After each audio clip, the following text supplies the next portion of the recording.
pag bumalik, it's either destiny, fate, or true love. And I'm here to stay. Mahal na mahal kita.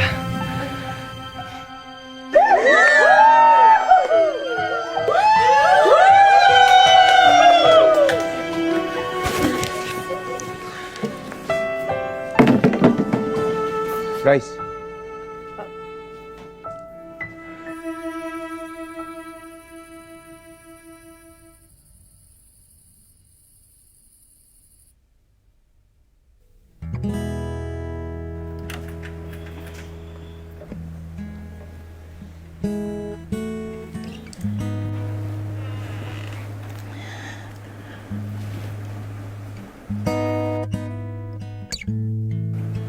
Anak,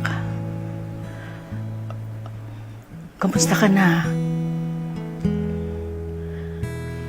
Ilang araw ka nang nagkakaganyan.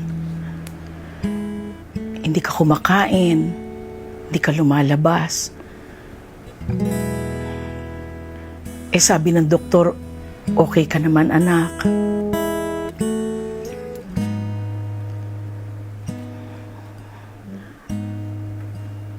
Anak, kausapin mo naman ako.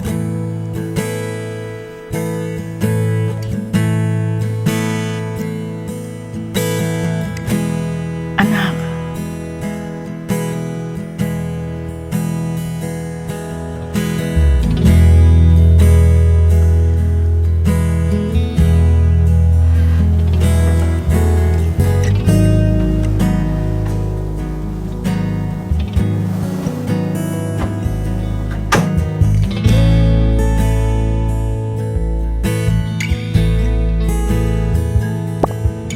Bryce, can we talk, please?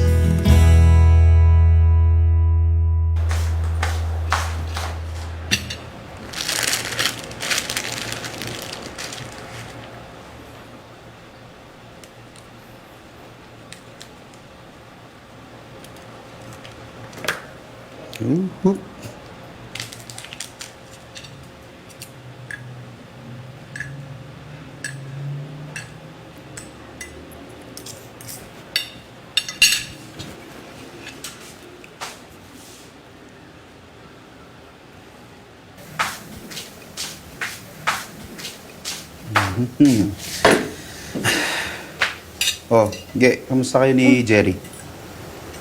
Okay naman, kuya. Okay lang or sobrang okay? Sobrang okay namin, kuya. Bakit mo tanong? Kasi parang hindi ka sobrang masaya eh. Saan naman ang galing yung paghihinala mo na yan? Okay naman kami, ah. Kilalang kilala kita. Okay? Kapag masayang-masaya ka, sobrang gulo mo. Hindi tumitigil yung bibig mo kakakwento ng kung ano nung detalye sa buhay mo eh. Diba? Lagi ka excited. Aligaga ka pa. Kaya nga nakakagawa ka ng mga tula-tula eh. Pero lately, tahimik ka. Parang malungkot ka eh. Ako, kuya? Hindi naman ako malungkot, eh. Wala lang ako sa mood lately. Tsaka okay lang kami ni Jerry. Nga pala, kuya. Sasama na ako sa Singapore kay Jerry. Tapos, doon na lang ako maghahanap ng trabaho. Plano pala ni Jerry na mag-settle kami doon. Plano niya? Paano yung plano mo? Eh, di ba nga, gusto mo magkaroon ng buhay dito? On your own. Kaya hindi ka nga sumama dati, di ba?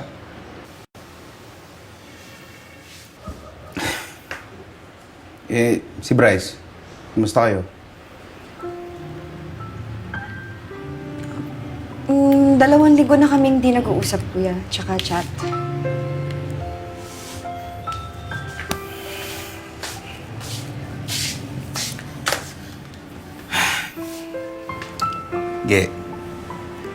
Alam ko yung pakiramdam na nasa maling relasyon ka.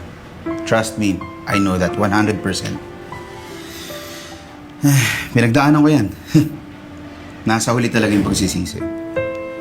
Kami nga nung kay Ate Che mo, ilan taon kami nun? 4 years? Napunta lang sa wala. Dahil sa mga maling choices.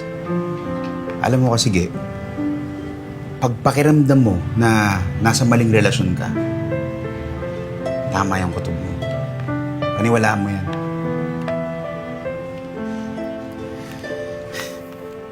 Pag nasa tamang tao ka, at peace ka eh. Di ba? Kontento. Hindi yung nagda-doubt ka kung masaya ka ba talaga o tama ba yung desisyon na ginawa mo. Di ba? Alam kong deserve mo yung ganong love. The type of love na you'll feel like you're home. Di ba? Pero ewan ko, ikaw, nasa sayo naman yan eh. Hindi ko lang gets yung mga kabataan ngayon. Ganyan na kasi yung modern dating eh. Nasa harap mo na yung great love mo.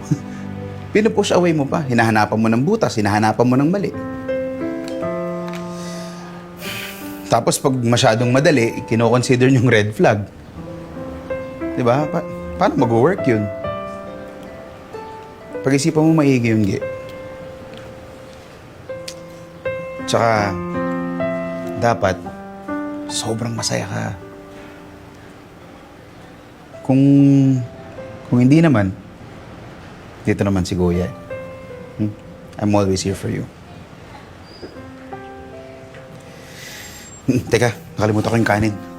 Alam mo naman ako, pansit canton ng kanin. I love it.